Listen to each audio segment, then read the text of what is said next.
HTML tutorial के इस video में आपका स्वागत है। HTML ट्यूटोरियल के इस वीडियो में हम HTML ऑर्डर्ड लिस्ट के बारे में जानेंगे, जिसके अंतर्गत हम HTML ऑर्डर्ड लिस्ट की अलग अलग टाइप्स के बारे में भी जानेंगे।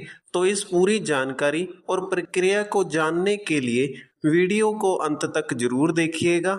तो यहाँ पर पहली स्लाइड HTML ऑर्डर्ड लिस्ट के बारे में है, जिसके पहले पॉइंट में लिखा है The HTML OL tag defines an ordered list. An ordered list can be numerical और alphabetical।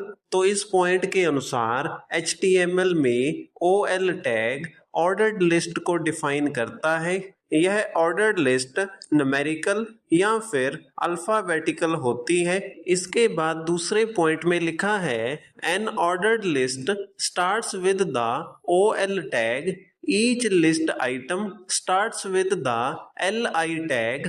तो इस पॉइंट के अनुसार ऑर्डर्ड लिस्ट OL टैग से स्टार्ट होती है। इस ऑर्डर्ड लिस्ट में हर एक लिस्ट आइटम LI टैग से स्टार्ट होती है।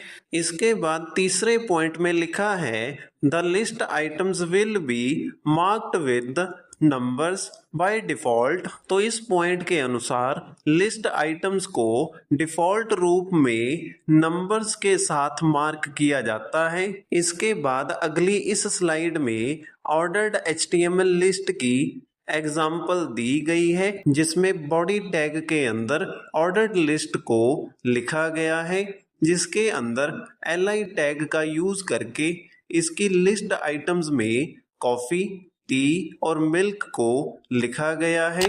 इस HTML एग्जाम्पल का रिजल्ट हमें साइड में दी गई पिक्चर में दिखाई दे रहा है, जिसमें कॉफी, टी और मिल्क न्यूमेरिकल लिस्ट आइटम्स के रूप में मार्क हुए दिखाई दे रहे हैं। तो अब इस HTML एग्जाम्पल के कोड को हम कॉपी करके VS कोड एडिटर की स्क्रीन पर चलते हैं। तो यहाँ पर अब हम VS कोड एडिटर की स्क्रीन पर आ चुके हैं, जिसके बाद अब हम यहाँ पर अपने कॉपी किए गए HTML एग्जाम्पल के कोड को पेस्ट कर देते हैं, जिसके बाद इस फाइल को सेव कर देते हैं। सेव करने के बाद अब हम अपने वेब ब्राउज़र के अंदर इस HTML फाइल को रन करके देख लेते हैं, जिसके बाद हमें कुछ इस प्रकार से रिजल्ट दिखाई देता है, जिसमें सभी प्रकार की लिस्ट आइटम्स न्यूमेरिकल मार्क में दिखाई दे रही हैं। इसके बाद अगली यह slide ordered HTML list types के बारे में है, जिसके पहले पॉइंट में लिखा है the type attribute of the OL tag defines the type of the list item marker. तो इस पॉइंट के अनुसार OL टैग का type attribute list item marker के प्रकार को डिफाइन करता है। इसके बाद बनाए गए टेबल में हर एक टाइप के बारे में एक्सप्लेन किया गया है। इस टेबल की पहली टाइप में टाइप इज इक्वल टू 1 लिखा गया है, जिसके डिस्क्रिप्शन में लिखा है the list items will be numbered with numbers. तो इस पहली टाइप के अनुसार लिस्ट आइटम्स नंबर्स के साथ डिफॉल्ट रूप में मार्क होती है।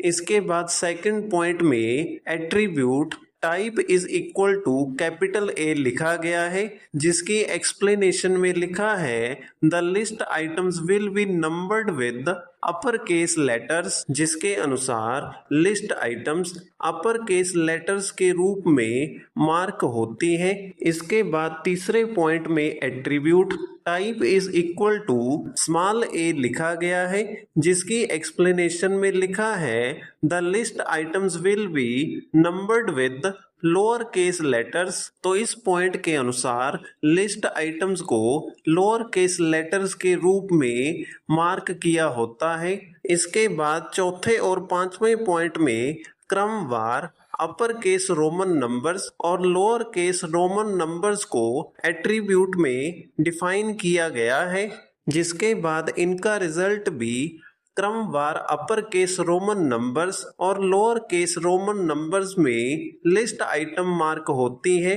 इसके बाद अगली इस स्लाइड में ऑर्डर्ड लिस्ट विद नंबर्स की एग्जाम्पल लिखी गई है, जिसमें OL टैग के अंदर टाइप एट्रीब्यूट का प्रयोग किया गया है, जिसके बाद 1 लिखा गया है। ऐसा करने से साइड में दी गई रिजल्ट वाली पिक्चर में सभी लिस्ट आइटम नंबर्स के साथ मार्क हुई दिखाई दे रही है। तो अब हम इस HTML एग्जाम्पल के कोड को कॉपी करके अपने VS कोड एडिटर की स्क्रीन पर चलते हैं। तो यहाँ पर अब हम अपने VS कोड एडिटर की स्क्रीन पर आ चुके हैं, जिसके बाद हम यहाँ पर अब अपने पहले से लिखे गए HTML कोड को सिलेक्ट करके उसे डिलीट कर देते हैं।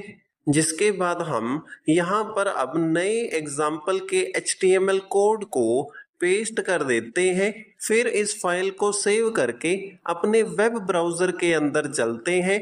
तो यहाँ पर अब हम अपने वेब ब्राउज़र की स्क्रीन पर आ चुके हैं, जिसके बाद हम यहाँ पर इस वेब पेज को रिफ्रेश करके देख लेते हैं। जिसके बाद हमें कुछ इस प्रकार से रिजल्ट देखने को मिलता है, जिसमें सभी लिस्ट आइटम्स नंबर्स के साथ मार्क हुई दिखाई देती है। इसके बाद हम यहाँ पर इस एग्जाम्पल के HTML कोड को चेंज करके एट्रीब्यूट में टाइप को कैपिटल लेटर में डिफाइन कर देते हैं, जिसके लिए हम यहाँ पर अब VS कोड एडिटर की स्क्रीन पर चलते हैं। तो यहाँ पर अब हम अपने VS कोड एडिटर की स्क्रीन पर आ चुके हैं, जिसके बाद हम यहाँ पर हेडिंग टैग में नंबर टेक्स्ट को चेंज करके अपर लेटर में डिफाइन कर देते हैं।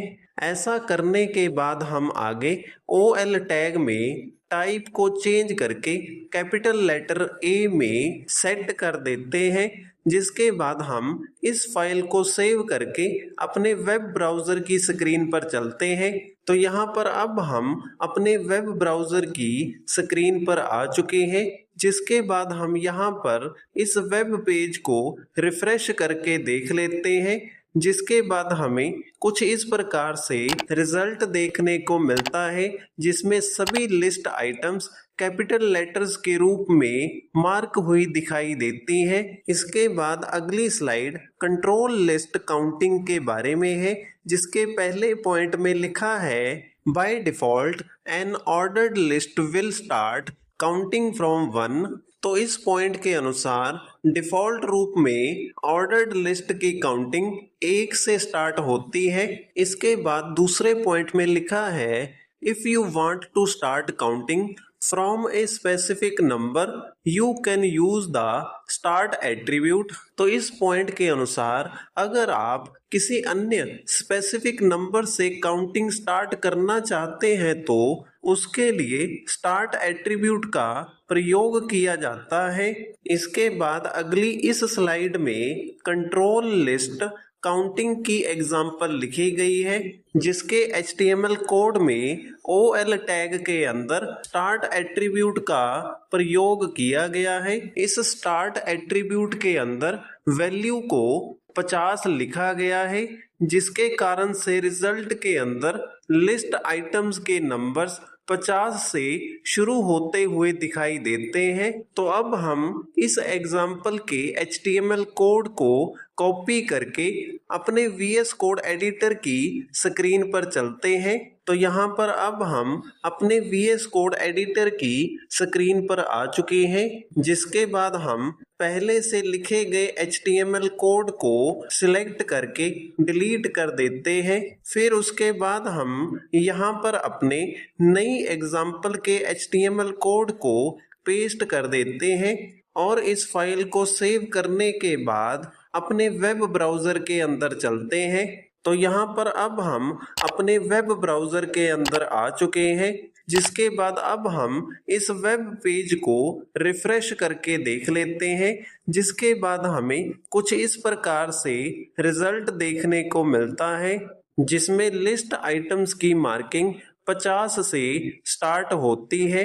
इसके बाद अगली यह स्लाइड नेस्टेड लिस्ट के बारे में है, जिसके अंदर ऑर्डर्ड लिस्ट को भी नेस्टेड लिस्ट के अनुसार एग्जाम्पल एग्जाम्पल में दिखाया गया है, जिसके लिए इस ऑर्डर्ड लिस्ट में लिस्ट आइटम T के अंदर एक और लिस्ट को जनरेट किया गया है, जिसके कारण से यह एक नेस्टेड लिस्ट की एग्जाम्पल बन चुकी है। तो अब इस एग्जाम्पल के HTML कोड को भी हम कॉपी करके अपने VS कोड एडिटर की स्क्रीन पर चलते हैं। तो यहाँ पर अब हम अपने VS कोड एडिटर की स्क्रीन पर आ चुके हैं, जिसके बाद हम यहाँ पर लिखी गई एग्जाम्पल को सिलेक्ट करके उसे डिलीट कर देते हैं, जिसके बाद हम यहाँ पर अपने नए नेस्टेड लिस्ट वाले एग्जाम्पल के HTML कोड को पेस्ट कर देते हैं और फिर इस फाइल को सेव करके अपने वेब ब्राउज़र के अंदर चलते हैं। तो यहाँ पर अब हम अपने वेब ब्राउज़र के अंदर आ चुके हैं, जिसके बाद हम अपने इस वेब पेज को रिफ्रेश करके देख लेते हैं, जिसके बाद हमें कुछ इस प्रकार से नेस्टेड लिस्ट के रूप में रिजल्ट देखने को मिलता है। तो इसी के साथ हमारी इस वीडियो का विषय यहीं पर समाप्त होता है। अगर आपको वीडियो अच्छा लगा तो वीडियो को लाइक करें और इसी प्रकार से निरंतर वीडियोस प्राप्त करने के लिए हमारे YouTube चैनल को सब्सक्राइब करें।